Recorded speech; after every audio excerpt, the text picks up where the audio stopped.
kita move, kita pindah ke sana ya. Oke. Entah benar atau tidak bahwa memang pernah ada yang terkubur hidup-hidup di bendungan ini. Namun yang pasti kami pun mencoba menguak mitos tersebut dengan melanjutkan penelusuran ke titik lain. Akan tetapi Rudi merasakan sosok astral lain. Ini air dari sana ya, Ya, yang di bendung. dari yang bendungan sini ke bawah sini dan menuju sungai. Oke. Rudi, apa yang kamu rasain di sini, Rudi?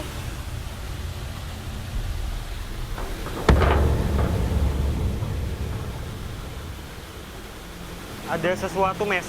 Jadi ada sosok seperti orang tua berpakaian serba hitam.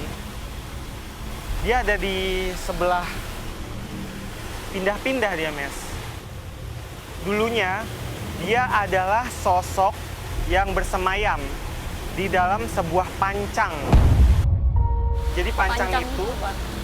adalah semacam tiang besi yang ditancapkan ke bawah untuk memperkokoh ini, bendungan ini. Oh. Nah, logam itu terbuat dari besi kuningan. Dan dia ada di mana sekarang, sosok bapak-bapak itu? Bapak-bapak itu tadi di sini, kemudian pindah ke sana, kemudian ke sana, kemudian hilang.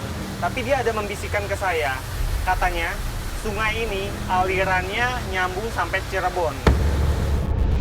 Sedikit terkejut mendengar penuturan Rudi, namun tak dapat disangkal bahwa keberadaan bendungan ini memang erat kaitannya dengan sebuah daerah di Jawa Barat yaitu Cirebon. Konon katanya dulu ini masih ada aliran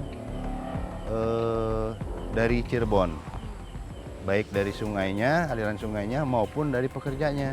Penerawangan Rudi juga membenarkan adanya sosok astral menyerupai kakek dengan pakaian serba hitam yang menjadi salah satu mitos yang kerap disaksikan warga yang tak sengaja melihat saat melintas di jembatan ini.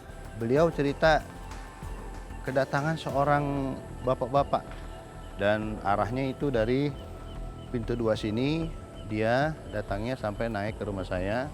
Sosok astral tersebut disinyalir sebagai penunggu sebuah besi berwarna kuning yang dulunya merupakan salah satu pondasi yang kini dibawa oleh seorang yang berasal dari daerah Cirebon. Cuman memang pada saat itu si emas yang kerja itulah dia yang membawa besi kuning itu, besi dari jembatan itu, sehingga mungkin dia didatangi oleh si aki-aki tadi itu. Jadi si kakek-kakek itu, dia bentuknya, wujudnya seperti layaknya kakek-kakek biasa, tapi pakai baju jubah hitam, kemudian dia pakai sorban hitam, dan dia juga ada kumis sama jenggotnya, warnanya hitam juga.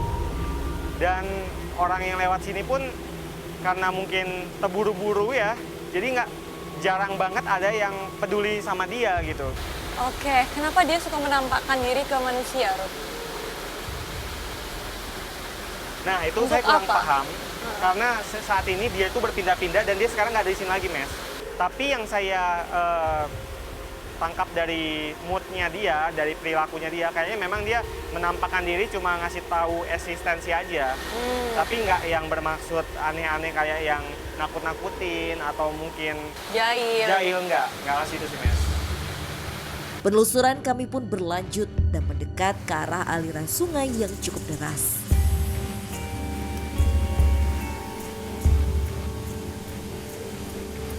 Kenapa, Ruth? Ini tempat ini yang kamu maksud tadi. Iya, Mes, betul. Gimana?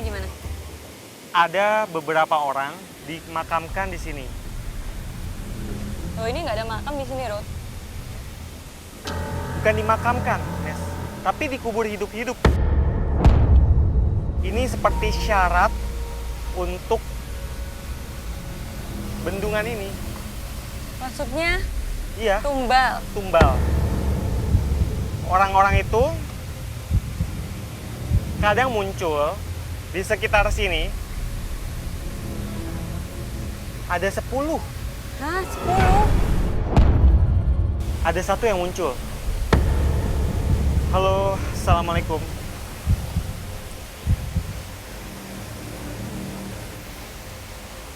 sebelah sana. Ada sosok yang menari. Seperti apa sosoknya, Ruth? Dia perempuan. Dia pakai baju warna-warni. Kemudian ada selendang merah di sini. Dia menari seperti ini. Maksudnya? Dia dulunya penari.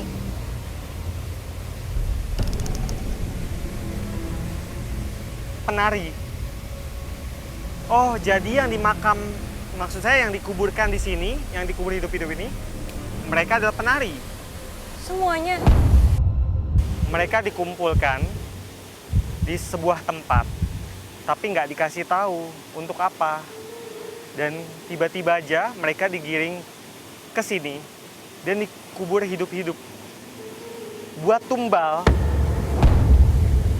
yang paling sering muncul adalah sosok yang tadi, yang di sana. Muncul gimana? Maksudnya menampakkan diri ke manusia.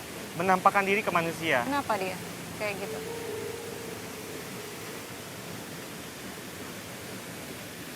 Ada rasa dendam sih, amarah di dalam dirinya. Tapi dia nggak bisa membalaskannya itu. Karena orang yang melakukan itu terhadap dia, itu juga sudah meninggal. Gini, Ruth. Dia tahu nggak kalau dia itu dijadikan tumbal itu sekarang? Dan untuk siapa? Untuk jin kah? Untuk apa kah? Ada sebuah kepercayaan di zaman itu untuk membuat sebuah bangunan menjadi kokoh, kuat. Mereka harus menumbalkan manusia. Nggak cuma manusia, kadang bisa kerbau, kadang ayam. Tapi untuk proyek ini, mereka menumbalkan manusia. Siapa yang minta itu? Yang jelas, bosnya Mas Yono. Tapi untuk siapanya saya kurang tahu, Mes. Yang jelas itu bosnya Mas Yono yang minta mereka untuk ditumbalkan di sini. Saya datang ke sini cuma mau tahu aja sejarah tempat ini, keadaan tempat ini, pengetahuan di sini. Dia bilang, kalau mau tahu banyak tentang daerah sini, coba jalan ke arah sana. Di sana kita akan bertemu sosok yang terkuat. Dan sosok itu ada erat kaitannya sama Cirebon. Entah benar atau tidak. Namun yang pasti penuturan Rudi memperkuat cerita dan mitos yang beredar bahwa dulunya pernah terjadi sebuah tragedi yang menimpa satu rombongan penari topeng yang mungkin sengaja dikubur hidup-hidup untuk dijadikan tumbal pembangunan bendungan. Konon katanya diundanglah satu grup topeng untuk membunyikan alat-alatnya di bawah jembatan tersebut. Dan oleh Belanda pada saat itu ditimbun hidup-hidup grup topeng tersebut ya. Sehingga semua yang ada di bawah jembatan itu